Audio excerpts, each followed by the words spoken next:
Bonjour à toutes et à tous. Bienvenue dans notre présentation. C'est portant sur le multiplicateur Kini. Le projet a été réalisé par moi-même, Berete Salifou, Bangoura Sidia, CRMO de Mounter, CNAC, et encadré par notre aimable professeur, M. Aymad. Au sommaire, nous allons voir en première position le contexte historique, c'est-à-dire que nous allons situer la notion de multiplicateur dans le temps et par rapport au courant économique. La deuxième partie, nous allons voir le multiplicateur keynésien, c'est-à-dire nous allons donner un exemple concret et faire les démonstrations. En troisième partie, nous allons établir une relation qui existe entre le multiplicateur et les politiques budgétaires. Et en quatrième partie, c'est-à-dire la dernière partie, nous allons contextualiser la notion de multiplicateur, c'est-à-dire le relier avec les politiques de relance après la COVID-19. Et nous allons voir aussi l'avis de trois experts sur trois pays différents, dont le Maroc, le Burkina Faso et la République de Guinée. Contexte historique. Nous savons que tout État mène une politique budgétaire pour atteindre, une politique économique pour atteindre certains objectifs. Ce sont les 4 objectifs décrits dans le carré magique de Nicolas Mardoff, qui est Nicolas Carlo, qui sont le taux de croissance élevé, l'inflation maîtrisée, le faible taux de chômage et l'équilibre du commerce extérieur. Pour cela, les États utilisent des instruments, c'est-à-dire des politiques, dont la politique monétaire. Les États usent de la Banque centrale en établissant les différents taux pour contrôler la masse monétaire. Le deuxième instrument, c'est ce qu'on appelle la politique budgétaire. Elle consiste à utiliser les instruments budgétaires de l'État, à savoir la dépense publique, l'endettement public et les prélèvements fiscaux, pour influencer la conjoncture économique. L'analyse keynésienne et la politique budgétaire. Jusqu'à 1930, le volume de dépenses publiques n'était considéré comme variable de croissance économique. C'est-à-dire quoi, quand nous remarquons la date de 1930, nous voyons que c'est une date entre deux guerres, c'est-à-dire la Première et la Deuxième Guerre mondiale. Donc, les États étaient susceptibles de faire des dépenses dans la sécurité intérieure, la justice et la sécurité extérieure, c'est-à-dire l'armée et la diplomatie. C'est à partir du 19e siècle, du 19e et le 20e siècle que les États se sont intéressés à l'éducation, c'est-à-dire au financement de l'éducation et aux travaux publics. Suite à la guerre du crash boursier de 1929, créée aux États-Unis le 24 octobre, qui se propageait partout dans le monde et entraînant une décennie de récession, qui est marquée par une augmentation des chômages et de la misère, mais également par des profondes transformations politiques et sociales. Donc, pour une sortie de crise, il fallait trouver des solutions.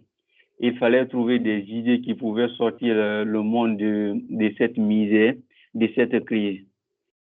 C'est dans cette optique que l'économiste britannique John Maynard Keynes montre l'impact que pouvait avoir une politique budgétaire sur l'activité économique dans son livre intitulé La théorie générale de l'emploi, de l'intérêt et de la monnaie, publié en 1936. Keynes remet en cause la version des économistes classiques et néoclassiques selon laquelle le chômage serait toujours volontaire. C'est-à-dire quoi? Que si moi je suis au chômage aujourd'hui, c'est que je refuse de travailler avec le salaire d'équilibre entre l'offre et la demande. Il nous montre que le chômage peut être involontaire et que l'économie est caractérisée par une incertitude. C'est-à-dire quoi? Que les entrepreneurs sont dans l'incapacité de prédire l'avenir. Ça veut dire quoi? Que tout entrepreneur ou toute entreprise ne prévoit sa production que sur l'historique, au fait. Si moi, aujourd'hui, je veux produire dans l'année prochaine, je ne peux faire des études que sur les productions passées.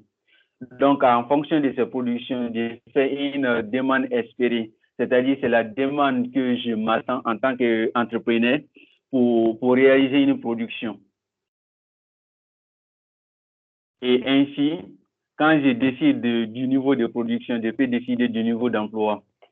Et Keynes nous crée alors le concept de la demande anticipée. C'est la demande espérée par les entrepreneurs dans l'incertitude, comme je viens de l'expliquer. Donc, si chaque entrepreneur crée une demande espérée dans l'économie tout entière maintenant, nous allons avoir la demande effective. C'est cette demande-là qui va être la demande globale, qui va égaliser la demande globale dans l'économie, donc déterminer le niveau d'emploi global. Ainsi, Keynes pense que la production et l'emploi ne résultent pas d'un mécanisme marchand comme pensent les classiques et les néoclassiques, mais de la décision des entrepreneurs. Ceux-ci vont décider de la production et de l'emploi en fonction de la demande effective ou espérée, car le but est de faire profit. Comme je viens de l'expliquer, pour Keynes, le niveau d'emploi ne résulte pas du mécanisme marchand, c'est-à-dire quoi? L'égalité entre l'offre du travail et la demande du travail, mais plutôt de la décision des entrepreneurs. Quand les entrepreneurs décident d'un niveau de production par rapport au niveau de demande espérée, alors ils décident du niveau d'emploi parce qu'ils cherchent l'emploi qui peut soutenir leur production, c'est-à-dire réaliser la production qu'ils souhaitent. Ainsi, les entrepreneurs vont égaliser leurs offres avec la demande espérée. Cela va donner un niveau de production qui est un niveau d'équilibre pour eux. Mais rien ne garantit que le plein emploi. Comme je viens de l'expliquer, quand les entrepreneurs décident du niveau de production, ils vont décider du niveau d'emploi, mais un niveau d'emploi qui est un niveau espéré. Cela ne veut pas dire que c'est le niveau d'emploi là qui va faire le plein emploi dans l'économie. Alors, Keynes nous dit alors que l'équilibre du marché peut être un équilibre de sous-emploi. C'est-à-dire quoi?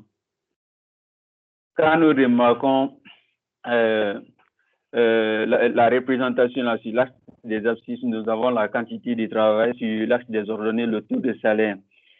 Et la droite bleue, c'est la population active, c'est-à-dire la population qui est prête à travailler. En voyant le niveau d'équilibre entre la demande du travail et l'offre du travail, nous voyons que à la quantité Q, c'est la quantité de travail qui égalise l'équilibre, et P, c'est le salaire qui égalise l'équilibre, c'est-à-dire les deux quantités-là, ce sont les quantités d'équilibre.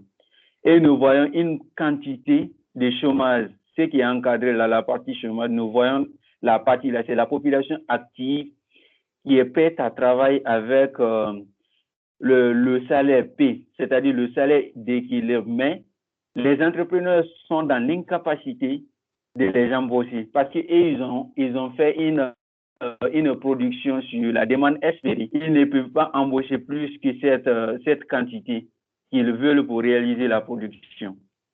Donc, on a déjà un chômage. C'est cette quantité de chômage-là qui se caractérise de l'équilibre de sous-emploi. L'intervention de l'État. Pour Keynes, alors, la priorité de l'État doit être la croissance et la lutte contre le chômage. C'est-à-dire quoi? Que l'État doit intervenir pour combler cette vide-là, c'est-à-dire la demande effective pour permettre le plein emploi. Quand nous regardons sur le graphique, nous voyons qu'il y a une partie qui ne travaille pas, c'est-à-dire les chômeurs. Donc, pour atteindre l'équilibre, le plein emploi, il faut une intervention de l'État, une intervention qui peut permettre à ces personnes qui sont au chômage là du travail. Il pense que si la consommation et l'investissement sont trop bas pour assurer le plein emploi, l'État doit pouvoir alors agir en modifiant ses dépenses et ses prélèvements fiscaux. Arrivé ici, je donne la parole à mon ami qui va venir exposer sur le multiplicateur keynésien.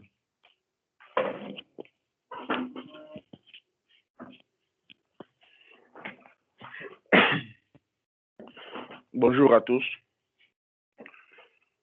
Comme vous le savez déjà, je m'appelle Bango Rachedia. Je vais vous expliquer le multiplicateur keynésien. Keynes explique que la modification des recettes ou des dépenses de l'État va produire un effet multiplicateur. L'effet multiplicateur nous dit que l'augmentation de la dépense publique entraîne une variation plus que proportionnelle de la production nationale. C'est-à-dire, le multiplicateur noté indique l'impact d'une variation d'une des composantes de la demande globale sur le revenu Y. Le revenu est K fois multiplié quand une des composantes varie, toute chose égale par ailleurs. Keynes nous dit quoi? Il nous dit que quand nous faisons varier les dépenses publiques, le revenu va augmenter.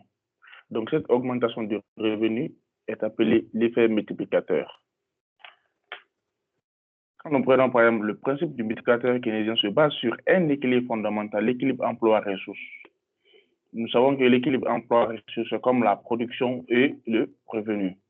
Cet équilibre économique est régi par deux principes. Toute production effectuée par des agents économiques nationaux donne lieu à une dépense adressée à ces agents.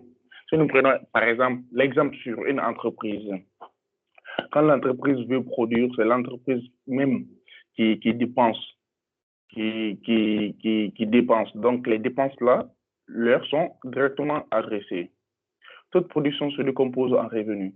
Quand l'entreprise produit, ils attendent quelque chose en retour, c'est-à-dire ce qu'on appelle le revenu. Ce qu'ils attendent, c'est ce qu'on appelle le revenu. Cet équilibre est traduit par cette équation. Nous avons l'équation de l'équilibre, c'est-à-dire emploi-ressources ou bien de la production et le revenu. Nous avons Y égale à C plus I plus G. Y, le revenu global, c'est la consommation. I, l'investissement privé. Et G, la dépense publique.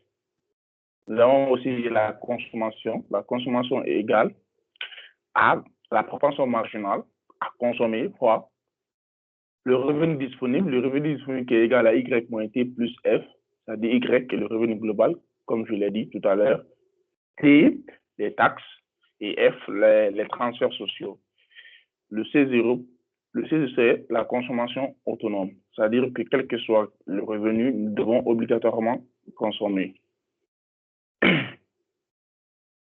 va prendre un exemple en prenant c'est la consommation égale à la proportion marginale à consommer par le revenu disponible plus la consommation autonome. Et si notre consommation autonome est égale à 0, nous allons prendre l'exemple sur la consommation autonome qui est égale à 0 et à la proportion marginale qui est comprise toujours entre 0 et 1. Et ici, on va la prendre 0,8. C'est la part de revenu apte à la consommation. Y, le revenu disponible. C'est 0, la consommation autonome qui est égale à 0. Maintenant, supposons que l'État a investi 1000 dirhams. Quand l'État investit 1000 dirhams, il donne à une entreprise ou bien à une institution privée. Donc, les 1000 dirhams sont les revenus, 1000 dirhams est le revenu de cette institution, de cette société, les 1000 dirhams. Donc, ils vont essayer d'acheter une machine qui coûte 800 dirhams. C'est-à-dire qu'ils vont consommer 800 dirhams, c'est-à-dire 0,8 de 1000. Donc, 800 dirhams et les 0,2, c'est-à-dire 0,8, M moins 0,8, ça va rester 0,2, donc ils vont en épargner 200. L'achat de la machine est le revenu du vendeur de la machine, qui est 800 dirhams. Et lui aussi, il va en consommer 0,8 de ces 800 dirhams, qui est 640, et il va en épargner 160. Et lui aussi, sa consommation 640 est le revenu d'un autre vendeur, qui est 640. Lui aussi, il va consommer 0,8 de ces 640, qui est 512, et il va en épargner 128. Lui aussi, sa consommation est le revenu d'un autre vendeur, qui est 512, et les 512, lui aussi, il va consommer 0,8 et en par exemple 3, et ainsi de suite. Donc, c'est ce qu'on dit que la consommation des uns égale au revenu des autres. Nous allons prendre maintenant, nous allons essayer de faire la somme du revenu.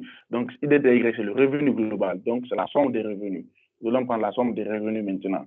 1000 plus 800 plus 640 plus 512 plus 400, plus 409 plus etc. Donc, c'est à l'infini, on ne connaît pas la limite. C'est ce que là, nous allons essayer de remplacer en fonction des 1000. Delta Y égale, c'est-à-dire la variation du revenu global égale 1000 plus 1000 fois 0,8 plus 1000 fois 0,8 fois 0,8 plus 1000 fois 0,8 fois 0,8 fois 0,8 plus, etc. Nous allons prendre encore delta Y. On va essayer de regrouper 1000 plus 1000 fois 0,8 plus 1000 fois 0,8 au carré plus 1000 fois 0,8 qui plus, etc., etc. Nous savons que les 1000, c'est la variation de dépenses publiques. Nous allons prendre delta Y égale delta G plus delta G fois 0,8 plus delta G fois 0,8 au carré plus delta G fois 0,8 qui plus, etc., etc. Nous allons essayer de factoriser par delta G. Delta Y égale la variation du revenu égale la variation des dépenses publiques facteur M plus 0,8 plus 0,8 au carré plus 0,8 au cube plus, etc., etc. Donc, nous remarquons que nous avons la somme d'une suite géométrique de raison 0,8 et des n termes. Les termes sont à l'infini. Donc, nous allons essayer de calculer ça. Quand on calcule, on aura n moins 0,8. À l'infini, c'est 0. Donc, c'est n sur n moins 0,8. Donc, nous allons 1 sur n moins 0,8, c'est 5. Donc, c'est 5 fois delta G. Nous avons vu que le revenu a été multiplié de... le revenu a augmenté de 5 000. En investissant 1000, en dépensant 1000, le revenu a augmenté de 5 000. Donc, c'est l'effet là qu'on appelle le multiplicateur, l'effet multiplicateur. Donc, c'est ce qui est là. 1 sur n moins 0,8 qu'on appelle le multiplicateur. Nous allons généraliser... Pardon. Nous allons généraliser maintenant en prenant y égale c plus i plus g qui est égal à 1. Et on va prendre ça comme la première équation. Et c égale a facteur y moins t plus f plus c0. Nous allons prendre comme la deuxième équation. On va remplacer c par sa valeur, c'est-à-dire 2 dans 1. Nous allons prendre y égale a facteur y moins t plus f plus c0 plus i plus g. On développe y égale a y moins at plus af plus c0 plus i plus g. Nous allons prendre encore, nous allons envoyer AY de l'autre côté. On va Y factoriser en fonction de Y. Nous allons prendre Y facteur M moins A qui est égal à moins AT plus AF plus C0 plus I plus G. Nous allons tirer Y maintenant. Donc, on aura Y, C0, Y égale C0 sur M moins A plus, moins AT sur M moins A plus, AF sur M moins A plus, I sur M moins A plus, G sur M moins A. Donc, nous allons faire varier le revenu Y par rapport à la dépense publique G, les autres variables étant constantes. Donc, nous allons prendre maintenant les autres variables constantes et on va faire varier Y, la variation de Y, la variation de Y par rapport à la variation de G, égale la variation de C, c'est comme C est une constante, c'est 0. Ici, nous avons considéré que T est une constante, c'est 0, F est une constante, c'est 0, I est une constante, c'est 0, et la variation de G sur G, c'est 1. Donc, nous allons voir ici, voilà, la variation de Y par rapport à G égale à L sur M moins A.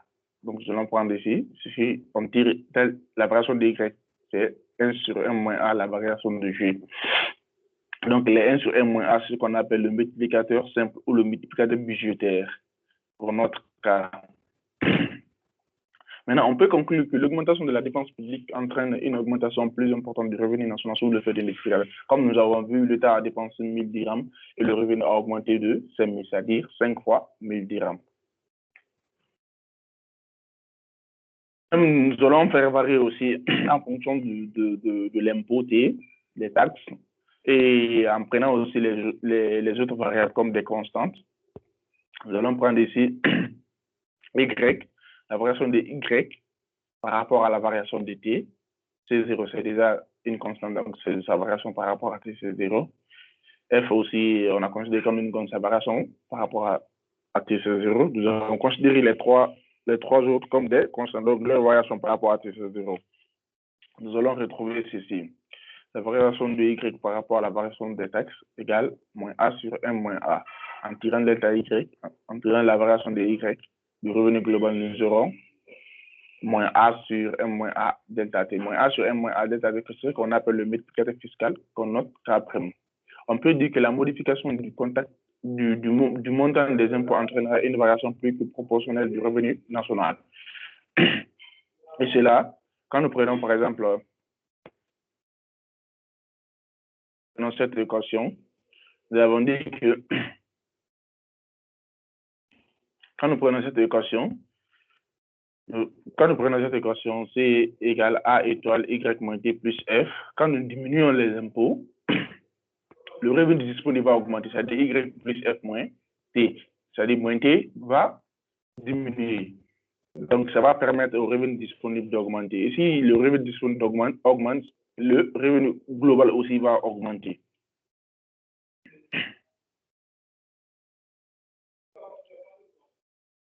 Nous allons également faire varier les transferts sociaux.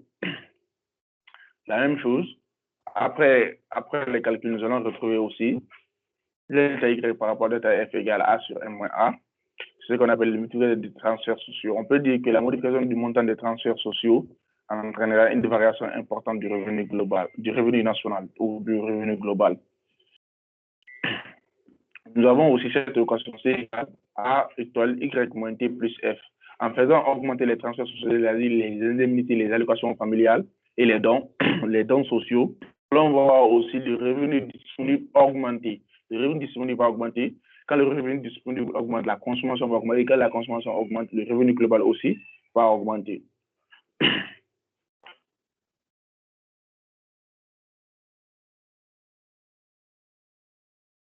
Voilà. Maintenant, nous allons prendre maintenant, en fait, le gouvernement peut augmenter les dépenses publiques en les finançant par une augmentation des impôts afin de maintenir un équilibre budgétaire. La combinaison de ces deux effets n'est pas neutre sur le revenu. Si nous prenons par exemple la variation, on prend la variation, nous allons prendre la variation. En prenant la variation, on aura la variation de y égale 1 sur m moins a, la variation de g moins a sur m moins a, la variation de t plus 1 sur m moins a, la variation de C0 plus 1 sur m moins a, la variation de i. Nous allons prendre maintenant les dépenses publiques, la variation de dépenses publiques de telle sorte qu'elle soit égale à la variation des taxes. Maintenant, quand on a cette égalité, nous allons prendre, en prenant les autres comme des constantes, nous allons avoir la variation de y égale à 1 sur m moins a, la variation de g moins a sur m moins a, la variation de t. En remplaçant delta g par delta t, nous allons avoir la variation de y égale 1 sur m moins a sur m moins a delta t. Donc, c'est m moins a sur m moins a, c'est 1. Donc, nous allons avoir delta, la variation de y égale à la variation de t égale à la variation de g. C'est ce qu'on a ici. Cette inégalité est connue sous le nom du théorème de Havel-Noé qui dit que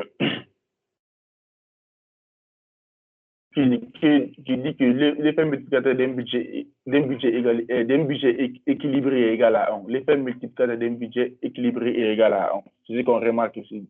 Delta y égale à delta g. Donc ici, on a une fois delta g, une fois delta t. Donc l'effet multiplicateur c'est 1. On peut conclure donc qu'une modification identique dans la dépense publique et dans le montant des impôts entraînera une variation semblable dans le revenu national. C'est ce qu'on a remarqué ici, que quand on fait varier les dépenses publiques, de telle sorte qu'elles soient égales à la variation des impôts, on aura le même effet. C'est ce qu'on a ici. Tout ce qui vient d'être évoqué, c'est de ce concerne une économie fermée, c'est-à-dire une économie dans laquelle il n'y a pas d'importation ou d'exportation, c'est-à-dire une économie fermée au monde, une économie qui s'effectue uniquement entre les habitants d'un même pays et sans aide extérieure. Qu'en est-il d'une économie ouverte? On va voir maintenant une économie où il y a l'importation et l'exportation, c'est-à-dire l'aide extérieure, une économie qui est ouverte au monde. Abordons maintenant le problème de la politique budgétaire en économie ouverte, c'est-à-dire une économie en relation avec le reste du monde, c'est ce qu'on vient de voir. Nous allons prendre l'équation de l'équilibre. Tout ce que nous faisons ici, c'est à l'équilibre, qui est y plus m égale C plus I plus G plus X, où M et X représentent respectivement les importations et les exportations. On a l'équation aussi de la consommation ici. Et M égale à M et Y avec M la proportion marginale à importer. C'est-à-dire, nous allons importer une proportion de notre revenu global. C'est ce qu'on a ici. On va noter l'équation du revenu par 1 et l'équation de la consommation par 2 et l'équation de l'importation par 3. Nous allons remplacer 2 et 3 dans 1. Et en le remplaçant, nous allons avoir y égale C0 sur M plus M moins 1, C0 M plus M moins A plus moins AT 1 sur M plus M moins A plus AF sur M plus M moins A plus I sur M plus M moins A plus G sur M plus M moins A plus X sur M plus M moins A. Donc, comme nous venons de remarquer, il suffisait juste de mettre la proportion marginale à importer au niveau de cette équation. C'est ce qui varie.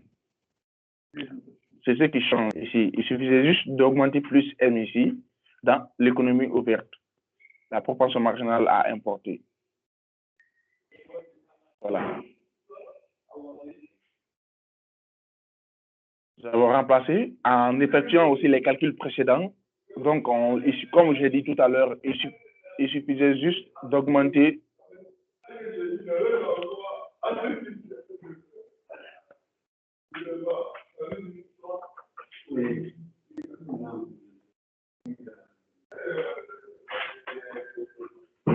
et pour les différents multiplicateurs, nous allons juste ajouter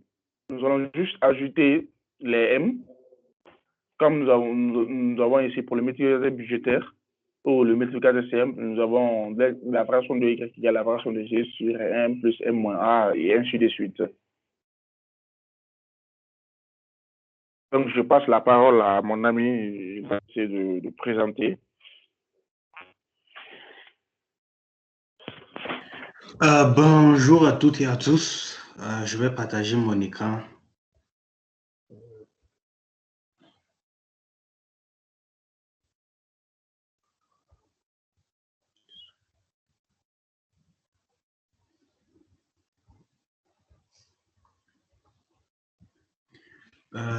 Vous voyez mon écran?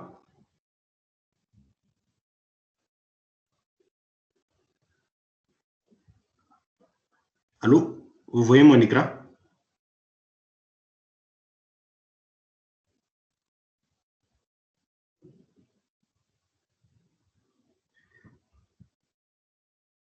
Bangoura Vérité, j'espère que vous m'entendez. Est-ce que vous voyez mon écran?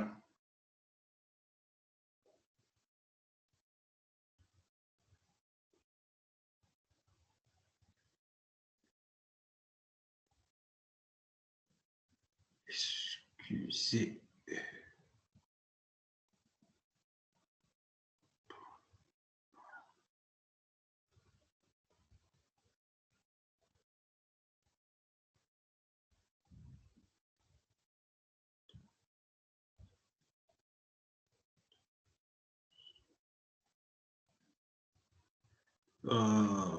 Bon, nous allons commencer notre présentation.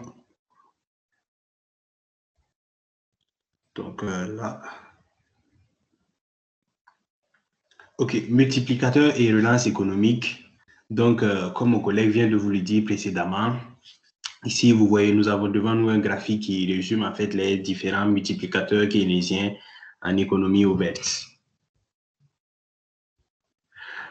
Donc, je disais que nous avons devant nous un graphique qui résume en fait les différents multiplicateurs keynésiens en économie ouverte, le multiplicateur d'investissement qui est là, le multiplicateur des dépenses publiques, pardon, delta Y égale delta G sur 1 plus M moins A, le multiplicateur d'investissement, le multiplicateur des transferts sociaux. Quand on parle de transferts sociaux, c'est tout ce qui concerne les indemnités, les allocations. Et nous avons le multiplicateur fiscal. Quand on parle de fiscal, c'est tout ce qui concerne les impôts. Et donc, qu'est-ce que nous remarquons? Nous remarquons que le multiplicateur des dépenses publiques et le multiplicateur de l'investissement est supérieur ou égal au multiplicateur des transferts sociaux et le multiplicateur fiscal. Pourquoi? Tout simplement parce que le multiplicateur des dépenses publiques et le multiplicateur de l'investissement, dont le coefficient est égal à 1 sur 1 plus M moins A, est supérieur ou égal au multiplicateur des transferts sociaux et le multiplicateur fiscal. Bon, le multiplicateur des transferts sociaux, son coefficient, c'est A divisé par 1 plus M moins A, avec A compris entre 0 et 1. Pourquoi? Parce que A, c'est la proportion marginale à consommer, qui est toujours comprise entre 0 et 1.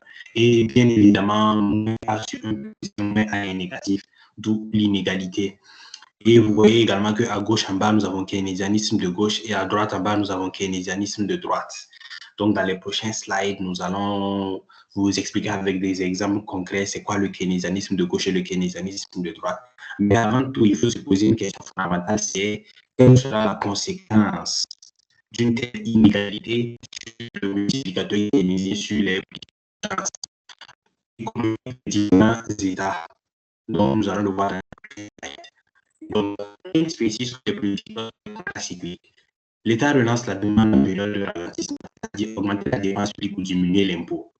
On le voit, cela pour créer un effet multiplicateur, cela pour conséquence de créer un effet multiplicateur. L'État freine l'activité quand l'économie est au plein emploi pour éviter l'inflation. Et il faut faire attention ici, quand on parle d'inflation, c'est une inflation qui est due à la demande. Pourquoi? Parce que selon la théorie keynésienne, l'État doit intervenir pour assurer la croissance et le plein emploi. Alors que s'il y a le plein emploi, c'est qu'il y aura un pouvoir d'achat de toute la population, puisqu'il y a le plein emploi. Donc, pouvoir d'achat de toute la population, diminution de la valeur de l'argent, augmentation des prix, donc inflation due à la demande. Cette intervention de l'État peut se faire en modifiant les dépenses et les c'est-à-dire la masse salariale et à long terme, plan de relance à travers l'endettement public, c'est-à-dire la construction des infrastructures sur plusieurs années.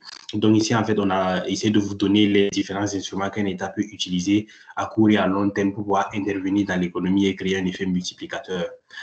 Interprétation. Donc, il est préférable pour l'État de dépenser ou encourager les entrepreneurs à investir plus que de diminuer l'impôt ou augmenter les transferts sociaux. Vous voyez très bien qu'on a mis notre interprétation en gras. C'est pour souligner le caractère fondamental d'une telle affirmation. Vous voyez bien qu'on dit qu'il est préférable pour l'État. Pourquoi? Parce que d'un point de vue mathématique, on a démontré que le multiplicateur de dépenses publiques et le multiplicateur d'investissement était supérieur ou égal au multiplicateur des transferts sociaux et le multiplicateur fiscal. Donc, d'un point de vue mathématique, d'un point de vue théorique, il est rentable pour l'État de dépenser ou encourager les entrepreneurs plutôt que d'investir ou de diminuer l'impôt. Mais vous remarquez bien qu'on dit qu'il est préférable, il n'est pas obligatoire.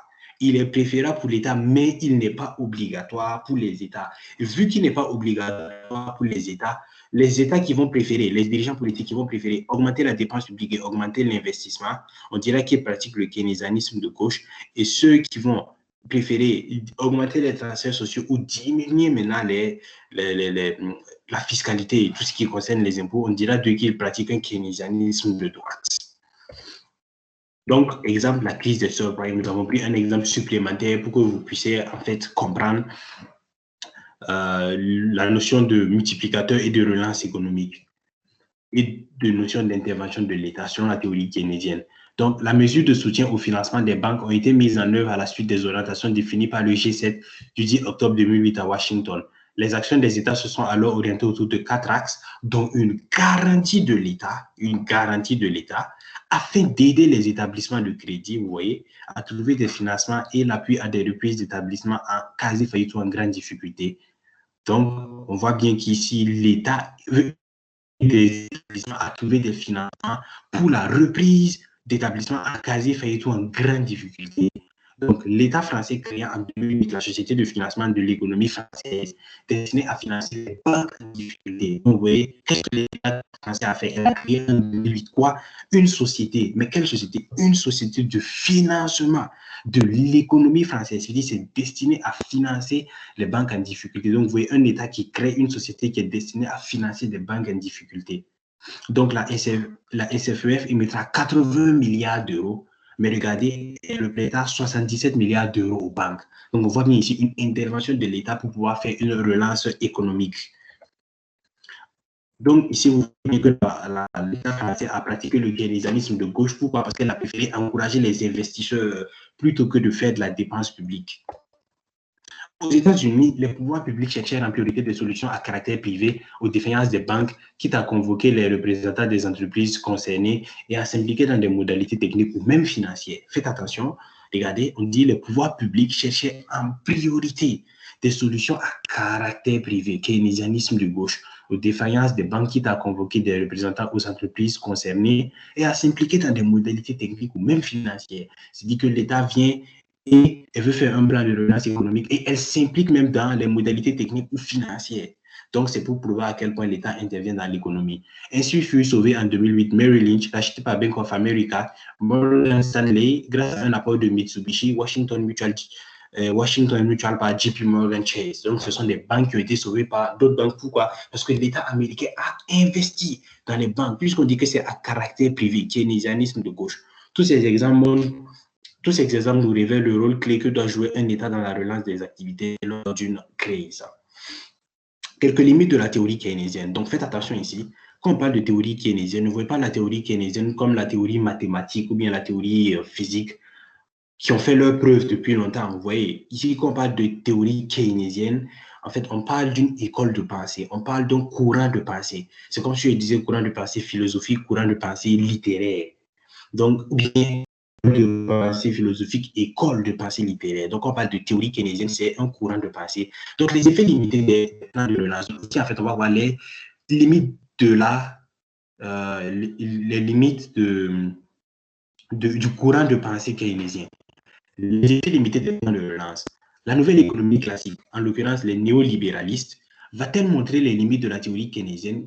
Il a noté que les néolibéralistes, c'est un courant de pensée, donc une école de pensée économique également, qui vont supplanter en fait les keynésiens. Donc, pour eux, en fait, il y a des limites à cette théorie-là, en fait. Ils disent que les plans de relance auraient des effets moins importants que ce que prévoit la théorie keynésienne. Donc, nous avons repris, bien évidemment, les équations. Y égale C plus E plus G.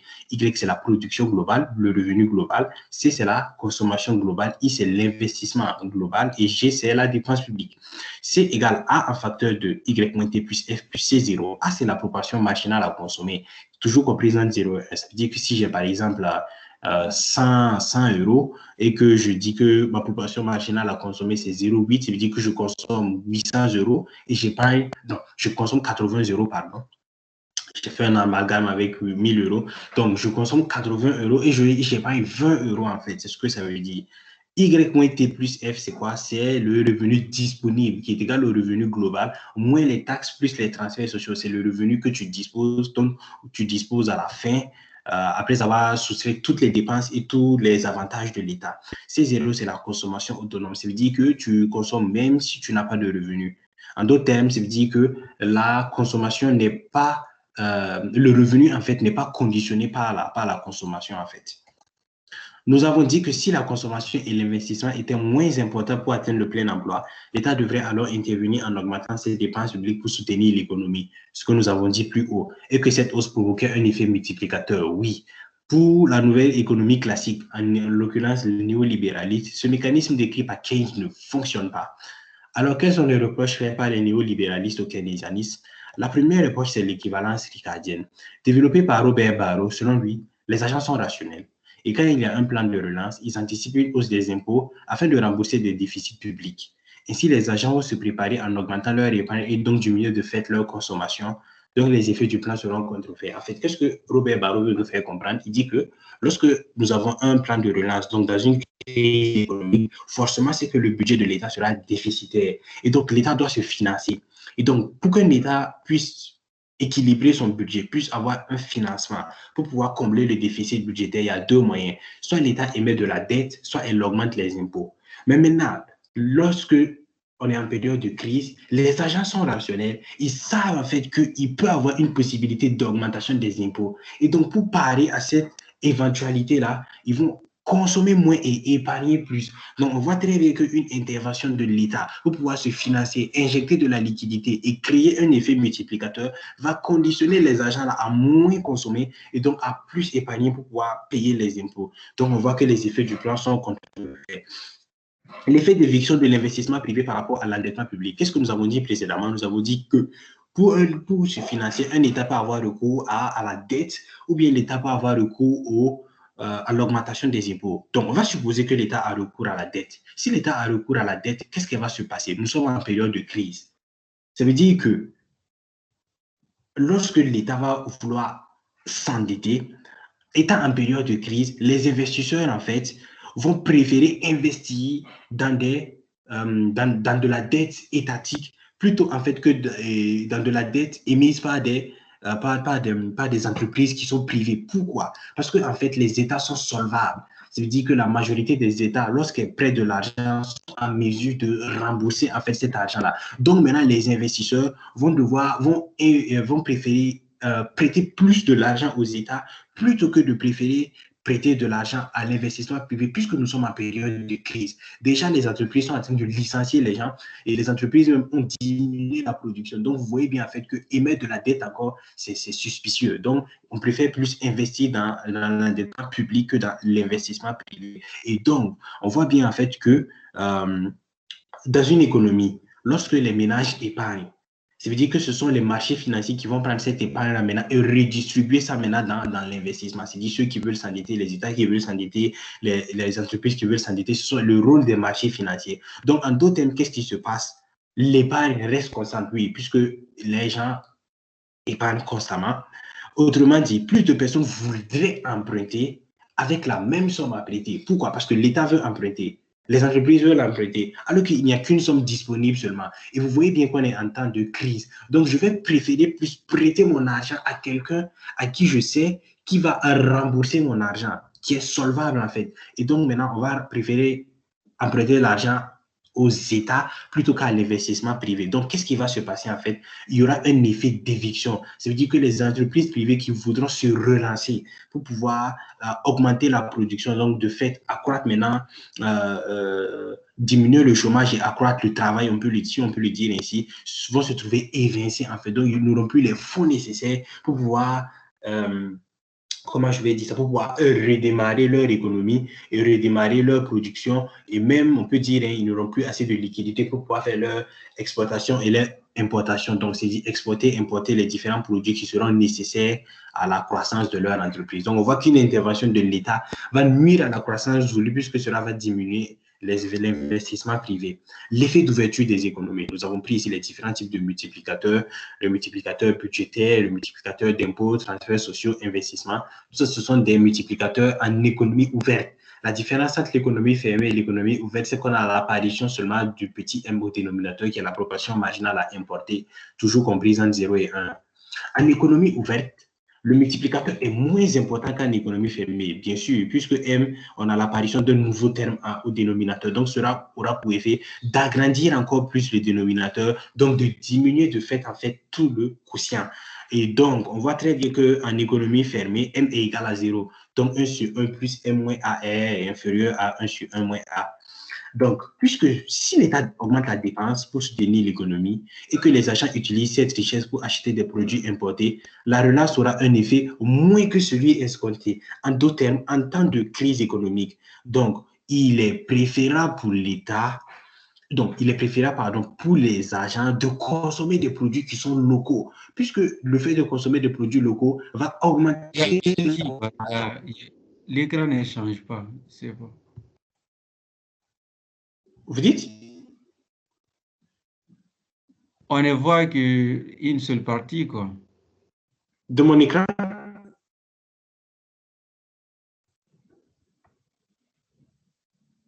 Vous voyez mon écran? Oui, on voit l'écran, mais une seule partie. Essaye de reprendre l'affichage. Tu partages à nouveau. Ok.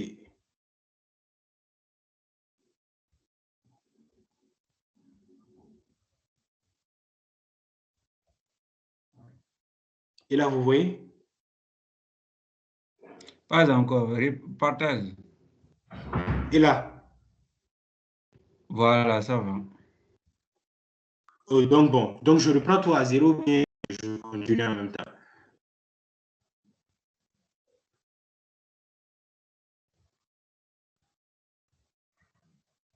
Vous arrivez toujours à voir mon écran? Oui, retourne encore. Encore.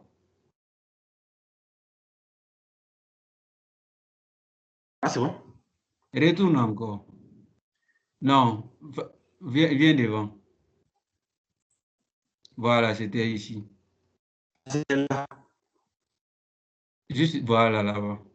Ok, donc je vais essayer de reprendre en fait cette partie. Donc désolé pour ce désagrément, c'était un problème d'affichage d'écran. Donc, Keynes précise que les politiques doivent être contracycliques. L'État relance la demande en période de ralentissement, c'est-à-dire augmenter la dépense publique ou diminuer l'impôt. L'État freine l'activité quand l'économie est au plein emploi pour éviter l'inflation. Donc, vous voyez bien que ici, quand on parle d'inflation, c'est une inflation qui est due à la demande, en fait. Ce n'est pas une inflation qui est due, par exemple, au coût. Puisque lorsqu'on atteint le plein emploi, tout le monde aura un pouvoir d'achat. Si tout le monde a un pouvoir d'achat, c'est que la valeur de l'argent va diminuer logiquement et donc les prix vont flamber. On voit bien que c'est une inflation qui est due à la demande. Cette intervention de l'État peut se faire à court terme en modifiant les dépenses et les recettes, c'est-à-dire la masse salariale et les allocations, et à long terme, plan de relance à travers l'endettement public, c'est-à-dire la construction des infrastructures sur plusieurs années.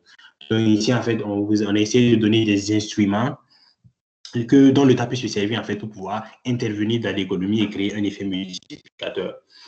Donc, vous continuez, vous voyez toujours l'écran? Oui.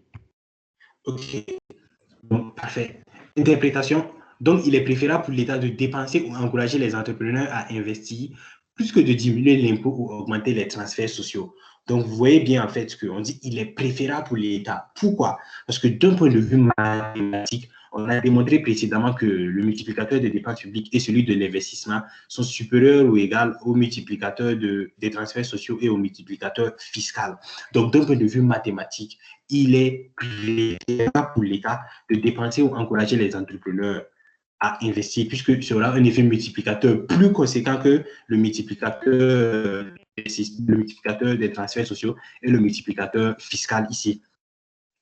Mais on dit qu'il est préférable, il n'est pas obligatoire pour l'État de dépenser ou encourager les entrepreneurs. Et vu qu'il n'est pas obligatoire pour l'État de dépenser ou encourager les entrepreneurs, les États qui vont préférer, donc les dirigeants politiques en l'occurrence, qui vont préférer augmenter les dépenses publiques ou bien augmenter l'investissement, on dirait qu'ils pratiquent un keynésianisme de gauche, et les dirigeants politiques qui préféreront augmenter les transferts sociaux ou diminuer la fiscalité, on dira d'eux qui pratiquent un keynésianisme de droite. Donc également, on a mis toute notre interprétation en gras, c'est pour souligner le caractère fondamental d'une telle affirmation. Donc, exemple, on a pris un autre exemple pour pouvoir voir en fait l'effet, l'impact de l'intervention de l'État dans l'économie. Exemple, la crise des subprimes. La mesure de soutien au financement des banques a été mise en œuvre à la suite des orientations définies par le G7 du 10 octobre 2008 à Washington. Les actions des États se sont alors orientées autour de 4 axes, dont une garantie de l'État, afin d'aider les établissements de crédit à trouver des financements et l'appui à des reprises d'établissements en quasi-faillite ou en grande difficulté. Donc, vous voyez très bien en fait qu'à partir d'une garantie jusqu'à grande difficulté, on a mis cette affirmation en gras pour souligner en fait l'impact de l'intervention de l'État, puisqu'on dit qu'une garantie de l'État afin d'aider des établissements en quasi-faillite ou en grande difficulté. Et vous voyez bien que l'État français créa en 2008 la Société de financement de l'économie française destinée à financer les banques en difficulté. L'État français créa en 2008 quoi? Une société. Mais une société de quoi? De financement, destinée à financer les banques en difficulté. Donc, l'État qui crée une société qui est destinée à financer les banques en difficulté. La SFEF émettra 80 milliards d'euros et reprêtera 77 milliards d'euros aux banques. Donc, vous voyez bien, l'État français a fait quoi? Du keynésianisme de gauche, puisqu'on dit il est préférable pour l'État de dépenser ou encourager les entrepreneurs à investir. Donc, vous voyez bien, encourager les entrepreneurs. Donc, l'État français a investi 77 milliards d'euros dans les banques. Aux États-Unis, les pouvoirs publics cherchèrent en priorité des solutions à caractère privé, aux défaillances des banques, quitte à convoquer des représentants des entreprises concernées et à s'impliquer dans des modalités techniques ou même financières. Donc, vous voyez bien que l'État intervient ici et elle a même convoqué des réunions avec les représentants des entreprises concernées et même à s'impliquer dans des modalités techniques ou financières d'une telle opération. Ainsi fut sauvé en 2008 Merrill Lynch, racheté par Bank of America, Morgan Stanley grâce à un apport de Mitsubishi, Washington Mutual par JP Morgan Chase. Tous ces exemples nous révèlent le rôle clé que doit jouer un État dans la relance lors des activités, non, dans la relance des activités lors d'une crise.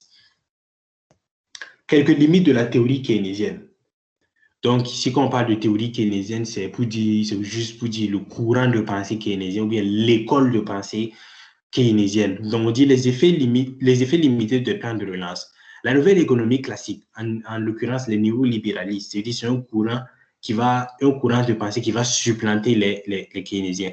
Va-t-elle montrer des limites de la théorie keynésienne? Ils disent que les plans de relance auraient des effets moins importants que ce que prévoit la théorie keynésienne. Donc, Y égale C plus I plus G. Bien évidemment, Y, c'est la production globale, C, c'est la consommation globale, I, c'est l'investissement global et G, c'est les dépenses publiques. C égale A. A, c'est la proportion marginale à consommer, toujours comprise entre 0 et 1. Y moins T plus F, c'est ce qu'on appelle le revenu disponible. C0, c'est la proportion marginale à consommer. Nous avions dit que si la consommation et l'investissement étaient moins importants pour atteindre le plein emploi, l'État devrait alors intervenir en augmentant ses dépenses publiques pour soutenir l'économie et que cette hausse provoquait un effet multiplicateur. C'est ce que nous avons dit plus haut. Pour le niveau de l'économie classique, en l'occurrence le niveau libéraliste, ce mécanisme décrit par Keynes ne fonctionne pas. Voyons quelques critiques. L'équivalence ricardienne. Développée par Robert Barreau, selon lui, les agents sont rationnels. Et quand il y a un plan de relance, ils anticipent une hausse des impôts afin de rembourser les déficits publics. Ainsi, les agents vont se préparer en augmentant leurs épargnes et donc diminuer leur consommation. Les effets du plan seront controversés. Donc, ce que veut nous dire Robert Barreau, c'est que lors d'un plan de relance, il y aura un déficit public. Maintenant, pour compenser ce déficit public, l'État a deux possibilités. Soit elle va recourir à l'endettement, soit elle va augmenter les impôts. Mais vu que les agents sont rationnels, les gens, donc les ménages, les entreprises, savent pertinemment qu'il peut avoir une hausse des impôts pour combler ce déficit public. Par conséquent, ils vont moins consommer et épargner plus. Donc, cela aura pour effet de contrefaire en fait les effets du multiplicateur. Et donc, on voit bien qu'une intervention de l'État va engendrer en fait un conditionnement des ménages à moins consommer. L'effet d'éviction de l'investissement privé par rapport à l'endettement public. Lorsque l'État emprunte pour augmenter la dépense publique, il augmente la demande de fonds, alors que l'épargne reste constante, puisqu'en fait, les ménages épargnent. Maintenant, cette épargne-là maintenant va rester constante en fait. C'est pour dire que, par exemple, lorsque l'État va venir prêter de l'argent, c'est-à-dire que l'État va venir prêter de l'argent. Nous sommes en période de crise, donc l'État va devoir prêter de l'argent. Donc, les marchés financiers auront ce rôle-là maintenant de prêter l'épargne maintenant des différents ménages-là à l'État. Alors que également les entreprises veulent prêter, puisque nous sommes en période de crise. L'entreprise a une production qui diminue. Elle est obligée même de licencier massivement en fait ses différents employés. Donc, elle sera obligée au fait de prêter l'argent pour pouvoir relancer son économie, relancer sa production. Alors que nous sommes en temps de crise, on va prêter à qui et laisser qui? Donc maintenant, on va préférer prêter à l'État, puisque l'État, en fait, est un bon payeur. Ça veut dire qu'on dit, en fait, que l'État est solvable. Ça veut dire que l'État rembourse généralement ses crédits. Et en période de crise économique, il serait plus rentable de prêter son argent à quelqu'un dont on sait qu'il aura la liquidité pour payer après, qu'à prêter à quelqu'un, en fait, qui déjà même n'a pas une bonne production et qui est en train de licencier ses employés. Donc, ça veut dire que les banques préféreront plus prêter aux entreprises, non, prêter plutôt à l'État, excusez-moi. Ils vont prêter à l'État parce que l'État présente une très bonne solvabilité plutôt que de prêter aux investissements privés, donc en l'occurrence aux entreprises. Donc, on voit bien en fait qu'une intervention de l'État va créer un effet d'éviction. Ça va évincer l'investissement privé puisque les entreprises n'auront plus cette liquidité-là, en fait, pour pouvoir relancer leur activité. Donc, baisse de l'investissement, puisqu'on a un multiplicateur d'investissement. Donc, si l'investissement diminue, c'est que le multiplicateur n'aura plus un effet, n'aura plus l'effet escompté, en fait. Donc, c'est pour ça qu'on dit l'effet d'éviction de l'investissement par rapport à l'endettement public. L'effet d'ouverture des économies. Pour les différents multiplicateurs, bon, on a repris les différents multiplicateurs, le multiplicateur budgétaire, celui de l'impôt, les transferts sociaux, l'investissement. Et la différence, c'est juste qu'on a ajouté seulement le multiplicateur, la proportion marginale à importer qui est comprise entre 0 et 1. En économie ouverte, le multiplicateur est moins important qu'en économie fermée. Bien évidemment, puisqu'en économie ouverte, on a l'apparition au dénominateur d'un terme M, qui est la proportion marginale à importer, toujours comprise entre 0 et 1. Donc, on voit bien qu'en économie fermée, M égale 0. Donc, 1 sur 1 plus M moins A est inférieur à 1 sur 1 moins A, bien évidemment. Puisque si l'État augmente la dépense pour soutenir l'économie et les agents utilisent cette richesse pour acheter des produits importés, la relance aura un effet moins que celui escompté. En d'autres termes, il est plus rentable en crise économique pour les agents économiques de consommer des produits qui sont locaux, puisque cela aura un effet multiplicateur. Donc, 1 sur 1 moins A. Donc, qui est supérieur à 1 sur 1 plus M moins A. Donc, ça veut dire qu'en temps de crise, si les ménages, les entreprises consomment des produits qui sont importés, cela aura un effet multiplicateur moindre que si on consommait en fait des produits qui étaient locaux. Donc, on voit bien en fait que ici également, cela peut avoir des effets néfastes sur la politique de relance et les effets du multiplicateur. L'insolvabilité. Quand l'État mène un plan de relance, la plupart du temps, il s'endette. Or, l'endettement va alourdir la dette publique, ce qui va se traduire par un risque d'insolvabilité. C'est-à-dire que l'État peut tellement endetter et peut ne plus pouvoir rembourser sa dette. Bien évidemment, lorsque, en temps de crise, l'État veut s'endetter plutôt. Donc, elle veut s'endetter pour combler le déficit budgétaire. Elle va s'endetter en plus de devoir payer en fait les dettes qui étaient là auparavant. Vous voyez bien, ça veut dire qu'elle doit déjà de l'argent et en plus de ça, elle va devoir s'endetter encore plus pour pouvoir faire un plan de relance maintenant et relancer l'économie en temps de crise. Et donc, le fait de devoir s'endetter perpétuellement peut créer un effet d'insolvabilité. Ça veut dire qu'elle va se retrouver dans une situation où elle ne peut plus faire face à ses engagements. Et donc, l'État même peut faire faillite, oui, puisqu'on a vu avec la crise de la dette en Grèce en 2010. Donc, ça, c'est un effet également en insolvabilité. C'est un risque, si on peut le voir ici, que l'État ne puisse plus faire face à ses engagements. Donc, conclusion, les politiques keynésiennes sont abandonnées en 1979. Il y a une mise en place de la politique libérale inspirée par le monétarisme et la nouvelle économie classique, en l'occurrence les néolibéralistes. Ces politiques vont être caractérisées par une intervention de l'État le plus limitée possible, avec notamment la recherche d'un équilibre budgétaire et par une libéralisation de l'économie, notamment les marchés financiers. Le plein emploi n'est plus un objectif prioritaire, mais un objectif parmi tant d'autres. Donc, vous voyez bien ici qu'au vu de tous les inconvénients qu'on venait de citer, on voit bien en fait que l'État va, pardon, pas l'État, mais les politiques keynésiennes, donc le courant de pensée keynésien sera abandonné en 1979 et il y aura une mise en place de la politique libérale inspirée par le monétarisme et la nouvelle économie classique, en l'occurrence les néolibéralistes. Deux objectifs sont fixés. Rompre avec les politiques discrétionnaires, limiter l'intervention des politiques au risque de ne pas utiliser l'instrument de relance à l'approche des élections pour réduire le chômage. Oui, puisqu'on a vu que l'intervention de l'État crée un effet multiplicateur, donc diminue le chômage, donc augmente le plein emploi. Et donc, imaginez par exemple lors des élections, un État qui utilise en fait cet effet multiplicateur là maintenant pour permettre le plein emploi, avoir les faveurs de la population pour être réélu.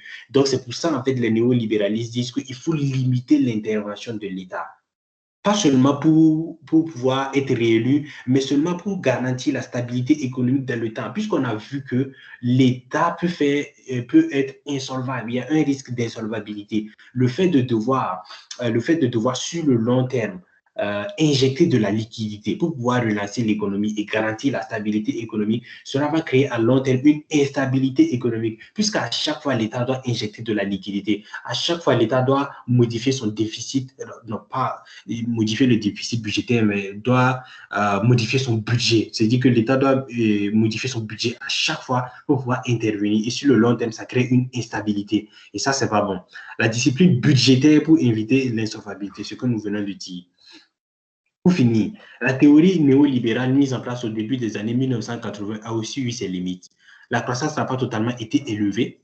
Les inégalités ont même augmenté puisque les néolibéralistes disent quoi? Le plein emploi n'est plus un objectif prioritaire, mais un objectif parmi tant d'autres. Or, on sait pertinemment que chaque année, le coût de la vie augmente. Donc, ça veut dire que les inégalités vont bien évidemment augmenter entre ceux qui travaillent et ceux qui ne travaillent pas. Et donc, on a vu que les inégalités ont augmenté dans cette théorie-là. Ils ont même vu le jour. Il a fallu encore l'intervention des États pour soutenir les économies. Et donc, à la fin, qu'est-ce qu'on peut penser? D'un côté, nous avons les keynésiens qui disent que l'État doit intervenir de manière forte. D'un autre côté, nous avons les néolibéralistes qui disent que l'État doit intervenir de manière faible. Mais en fait, là où ça pose problème, en fait, c'est le degré d'intervention de l'État. On sait que l'État doit intervenir, mais avec quel degré? Est-ce qu'il doit intervenir de manière forte ou de manière faible? Puisqu'on a vu, en fait, dans l'une ou dans l'autre théorie, il y a eu des inconvénients, il y a eu des crises économiques, il y a eu des inégalités et tout. Mais tout ce que nous pouvons dire ici, c'est qu'il y a une intervention de l'État qui crée un effet multiplicateur. Maintenant, quel est ce degré d'intervention-là? Ça, c'est un débat en deux écoles de pensée. Coronavirus et politique de relance, qu'en pensent les experts? Vu la situation actuelle, il était nécessaire pour nous de s'intéresser à la politique mise en place pour relancer les économies de plusieurs pays, dont le Maroc, le Burkina Faso et la République de Guinée. Donc ici, en fait, vu que notre exposé traite sur le thème du multiplicateur keynésien et que nous sommes en temps de coronavirus, nous avons voulu savoir, en fait, dans quel domaine l'État a fait une relance économique. En d'autres termes, pourquoi l'État a fait une relance dans tel ou tel domaine d'activité, dans tel ou tel secteur d'activité, et pas dans un autre domaine d'activité. Ça, c'est d'une part. Et d'autre part aussi, on a voulu savoir combien de fonds ont été injectés dans ces différentes activités-là. Et donc, de fait, on a traité le cas de 3 pays pour faire une étude comparative, dont le Maroc, le Burkina Faso et la République de Guinée. Donc, politique de relance au Burkina Faso, là, nous avons interrogé l'expert M. Aboubakar Kouni. La profession, c'est consultant financier associé gérant KAB Management. Donc, la question 1, c'est lors de la crise de Covid-19, l'État burkinabé a entamé un plan de relance de 135 milliards de francs pour rehausser l'économie burkinabé. Les répartitions des fonds se font comme suit. La mise en place d'un fonds de relance économique des entreprises en difficulté d'un montant de 100 milliards de francs CFA. Pourquoi un investissement spécifiquement dans ce domaine? Selon vous et votre expérience, êtes-vous d'accord avec cet investissement? La réponse, c'était effectivement pour soutenir l'économie et favoriser sa relance. L'État burkinabé a créé le fonds de financement de la relance économique d'un montant de 100 milliards de francs CFA. Selon mon expérience, il faut dire que cet investissement spécifique dans ce domaine se justifie par le fait que la plupart de ces entreprises sont impactées car la force de travail confinée pour une durée indéfinie a entraîné la chute de la production. Vous voyez bien ici que moins de production, plus de licenciements, donc plus de chômage. Cette situation amène certaines entreprises à réduire leurs effectifs et d'autres à simplement fermer. On note que cet investissement est orienté vers le maintien de la capacité de production. Donc, plus de capacité de production, plus d'investissement, donc augmentation du revenu global de la population. Je suis d'accord avec cet investissement, mais sous certaines conditions. Premièrement, si la gestion de ce fonds sera entièrement confiée aux institutions financières, ça veut dire des entreprises qui sont à même de gérer en fait un tel projet. Ensuite, si l'identification des entreprises impactées est bien effectuée, sinon cela vous permettra seulement d'enrichir les entreprises sans effet conséquent sur l'économie nationale. Donc, vous voyez bien en fait que d'une part, ça veut dire qu'il doit avoir cette possibilité à mener à bien une telle politique de relance. Et en outre, il faut cibler les entreprises qui ont vraiment besoin d'aide. Sinon, ça ne sert à rien en fait d'injecter une liquidité qui va enrichir seulement certaines entreprises qui n'ont pas tellement été impactées par cette crise. Question 2, l'acquisition d'intrants agricoles et d'aliments pour le bétail, pour le soutien à la production vivrière et pastorale d'un montant de 30 milliards de francs CFA. Pourquoi cet investissement dans ce domaine? Êtes-vous d'accord avec celui-ci? Cet investissement précis dans ce domaine, pour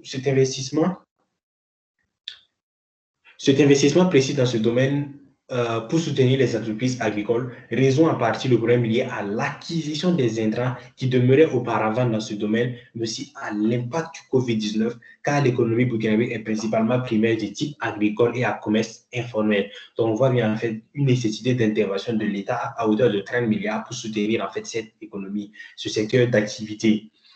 Je suis d'accord avec cet investissement car, contrairement aux autres entreprises, celles de ce domaine ont subi un coup dû au Covid-19. Donc, on voit bien en fait que, vu que l'économie burkinabé est principalement du type agricole, donc on voit bien en fait qu'elle pèse réellement dans l'économie burkinabé et donc une intervention de l'État est nécessaire.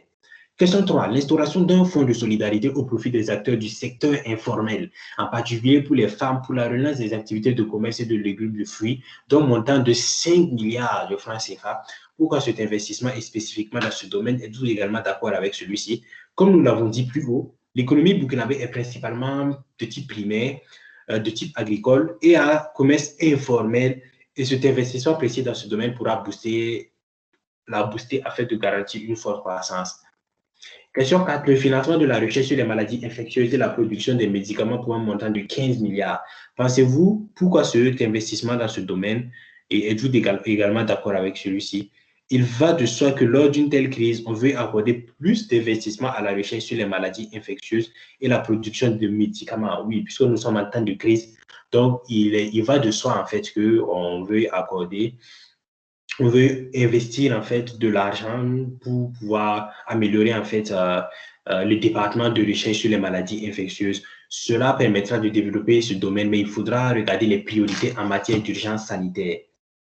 Question 5. La poursuite du règlement de la dette intérieure. Pensez-vous qu'en temps de crise, ce soit le bon moment pour poursuivre le règlement d'une dette? Pourquoi, selon vous et vos suggestions, même en temps de crise, selon notre expert, le règlement d'une dette ne doit pas s'interrompre? Mais les conditions de ce règlement peuvent être revues afin de permettre aux débiteurs de respecter ses engagements. Donc, on voit bien en fait que au Burkina Faso, en fait, l'État est intervenu pour pouvoir pour injecter de la liquidité. On a vu qu'elle a fait de la dépense publique puisqu'elle a dépensé dans des domaines tels que l'agriculture, le secteur informel. Et on a également vu en fait une dépense et on a également vu en fait un encouragement des entrepreneurs puisqu'elle a investi, elle a ciblé des entreprises pour investir et pour pouvoir permettre une augmentation de l'investissement. Donc, on voit bien ici que l'État burkinabé a pratiqué ce qu'on appelle un keynésianisme de gauche. Donc, le second expert au Burkina Faso, c'est M. Nikema Alain, profession, docteur en économie et enseignant à Swiss University of Burkina Faso. Donc, en fait, on lui a posé les mêmes questions exactement que notre ancien expert, M. Aboubakar Komi. Donc, nous lui avons posé les mêmes questions. Et donc, on peut dire dans un souci de redondance, en fait, dans notre exposé, nous n'avons pas repris, en fait, les questions qui lui ont été posées. Donc, réponse 1, en rapport avec le premier point, un investissement dans le domaine de l'entrepreneuriat permet de maintenir le niveau de l'emploi, de la production et de la consommation, donc de relancer l'économie. Nous approuvons cet investissement. En rapport avec le deuxième point, un tel investissement, donc le deuxième point, c'était l'investissement dans le secteur agricole et dans le secteur informel, dans le commerce informel. Donc, un tel investissement pourrait renforcer le secteur agricole, qui est un secteur à grande valeur ajoutée, chose qui soutiendrait la production, la consommation et la création d'emplois. Nous apprécions également cette mesure. En rapport avec le point 3, le fonds de soutien au secteur informel, en particulier les femmes, puisqu'on avait dit que l'État a investi pour encourager les femmes dans la production des fruits et légumes. Donc, en rapport avec le point 3, le fonds de soutien au secteur informel a pour objectif de relancer le commerce. Nous pensons que du point de vue impact économique, cette mesure n'est pas efficace, en ce sens que ce fonds ne sera utilisé que pour la consommation de survie. Cette consommation pourrait relancer la demande, mais du moment où on est dans un contexte de fermeture des marchés, oui, donc fermeture des frontières, on reste sceptique sur les effets probables d'un tel investissement. Réponse 4, en rapport avec le point 4, nous pensons qu'investir dans la recherche sur les maladies infectieuses et un investissement dans le capital humain, recherche et développement, du point de vue multiplicateur keynésien, est sans effet sur l'activité économique. Donc, on a vu un investissement sur la recherche des maladies infectieuses n'a pas d'impact d'un point de vue multiplicateur keynésien, mais sur le long terme, c'est un investissement qui sera rentable puisqu'il permettra aux différents pays, en particulier le Burkina Faso, de se prémunir en fait d'une crise éventuelle, bien d'une pandémie due à un virus sur le long terme. Donc, nous approuvons cette mesure. En rapport avec le point 5, nous pensons que la poursuite du règlement de la dette n'est pas appropriée du point de vue multiplicateur keynésien. Il était opportun de creuser plutôt la dette pour financer les secteurs de production ou encourager la consommation en vue de relancer l'activité économique. Donc, vous voyez bien en fait que pour cet expert, il serait plus rentable en fait de creuser la dette plutôt que de vouloir rembourser la dette. Il serait plutôt judicieux de creuser la dette pour pouvoir investir et relancer l'activité économique dans au Burkina Faso. Donc, politique de relance en République de Guinée. Cette fois-ci, nous allons entamer la République de Guinée. L'expert, c'est M. Ibrahima Khalil Konaté. Sa profession, c'est économiste et ancien chercheur UGLC, SC, Université Lansana Conté de Sonfonia, Conakry. La question, c'est quel est le plan proposé par l'État guinéen pour la relance économique? Réponse, à vrai dire, on ne parle pas pour le moment de relance, de plan de relance dans les pays, vu que jusqu'à présent, on est dans l'incertitude sur les futurs vaccins. Tous les États sont dans l'incertitude et on ne parle que de plan d'urgence ou de plan de riposte contre la COVID-19. Bien évidemment, le COVID-19 a surpris tout le monde, donc les États étaient plus dans la réaction que dans l'anticipation. Et donc, de fait, on parle plus de plan d'urgence que de plan de relance. Question, et quel est ce plan d'urgence? Réponse, par exemple, les fournitures d'eau et d'électricité aux entreprises relevant du secteur du tourisme et de l'hôtellerie sont facturées hors taxe sur la valeur ajoutée pour les mois d'avril à décembre 2020. Donc, vous voyez ici que l'État guinéen a diminué les taxes, voire même les annulées pour la période d'avril à décembre 2020. Les charges fiscales et sociales des petites entreprises réalisant moins de 500 000 dirhams de chiffre d'affaires et gérés par les services déconcentrés des impôts sont annulés. Donc, quand on parle de fiscal, c'est tout ce qui concerne les impôts pour la période d'avril à décembre 2020. Les charges fiscales et sociales encore des entités évoluant dans le secteur de l'hôtellerie et du tourisme au titre d'avril à décembre 2020 sont prises en charge par l'État à hauteur de 50%. L'autre moitié fera l'objet de recouvrement échelonné. La création de l'ANIES, Agence nationale d'inclusion économique et sociale, 2% du PIB, et de la Banque nationale d'investissement pour financer et soutenir les micro-entreprises de relance économique. Donc, on voit bien ici que l'État guinéen a adopté un keynésianisme de droite, puisqu'ils ont préféré diminuer les impôts. Et on a vu, par exemple, on a vu que dans le secteur de l'hôtellerie, on a diminué les charges à hauteur de 50%, tandis que les 50% feront l'objet d'un recouvrement échelonné. Petit à petit, on va commencer à appuyer les impôts. Donc, enfin, nous avons la politique de relance au Maroc. Donc, l'expert que nous avons interviewé, c'est M. Abdelali Fadala. Profession, c'est économiste, analyste et professeur à l'Institut national des sciences économiques appliquées, l'INSEA de Rabat. Question, le 9 octobre 2020, dans son adresse à la nation, Sa Majesté le roi Mohamed VI, que Dieu l'a gré, disait ceci. Le plan de relance économique repose sur le fonds d'investissement stratégique dont nous avons préconisé la création et auquel nous avons décidé de donner le nom Fonds Mohamed VI pour l'investissement, déclare le roi Mohamed VI, insistant sur le partenariat public-privé. Nous souhaitons vivement que ce fonds joue un rôle de premier plan dans la promotion de l'investissement et le relèvement des capacités de l'économie nationale.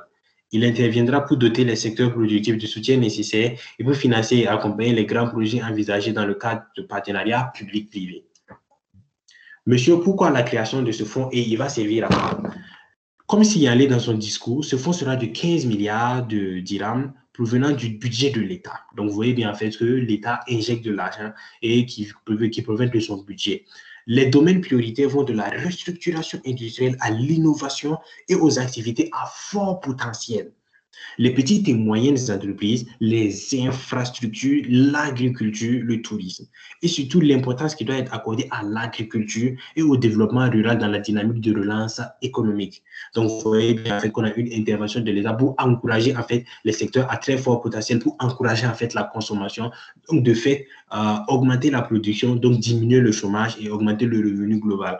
Donc, dans le contexte actuel, il convient de soutenir que la résilience de ces secteurs clés. Non, il convient de soutenir la résilience du secteur clé et d'accélérer la mise en œuvre de tous les projets agricoles.